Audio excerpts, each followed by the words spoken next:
I'm Clare Chennells. I have just graduated from Colchester School of Art and I am this year's Graduate Award holder at Cuckoo Farm Studios in conjunction with Colchester Art Society.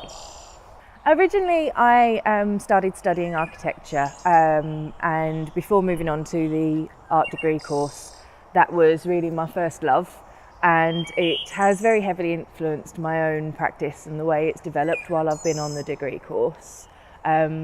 There's a huge interest in the built environment, and that plays a huge part of what I'm trying to represent in my artworks. So the bones that make up the building, the structural integrity of it, and the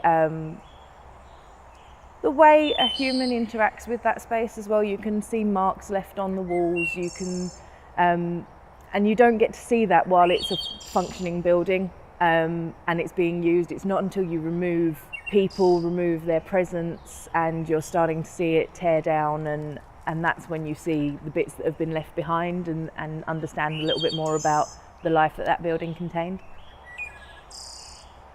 I try to use materials that hold integrity with the spaces that I'm depicting and working from. So I do tend to source my materials from a builder's yard or construction sites rather than a traditional art store. It gives me the ease of working on a slightly bigger scale because you're already working with stuff that's produced in a larger quantity. So these are done off of paper printing. These are, I like to call them my sort of skins or peeled prints, and they are done by simply using a gel medium to attach the front of two printed images together, and then you peel the paper away from either side. The transferring of the image leaves the image very sort of vulnerable and still quite incomplete. It's not about the image becomes a very sort of ephemeral part of the work. You can't get that kind of the sort of transparent half there effect the same way when you're painting. Painting to me is a very solid action, and what I'm trying to achieve with the images is this kind of in-between state where they're not fully resolved, I guess.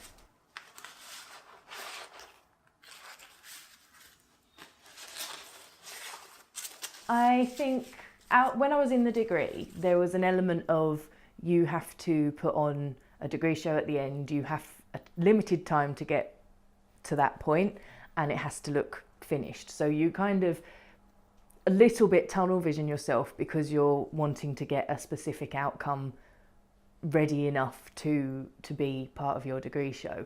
And what this is giving me is the opportunity to play with all those other little gems that were sort of sitting, had to take a little bit of a backseat for time management reasons, and this is my chance to really play and explore with all the extra bits that were there. The joy at the moment is that it's not a direct, this is what has to be produced kind of investigation. It's a chance for me to play with the other materials that maybe my confidence wasn't quite there to present it at the degree show time. It's a chance to develop things that sort of in first year and second year you get taken up with the excitement of your route of investigation, and there were those little nuggets that you were like, that's really worth it, but I need to put a pin in it for now. And it's a chance to go back to some of those and really see how if they're relevant to my practice now, and if they are, how they're gonna enrich it and become part of it.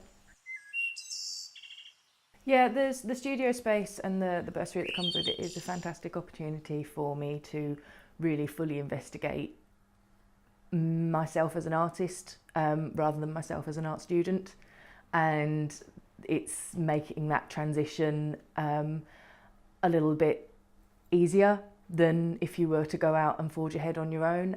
It's definitely shown me that I've got the interest for it to be something more than just an education. This is something that keeps me going, it's something that intrigues me.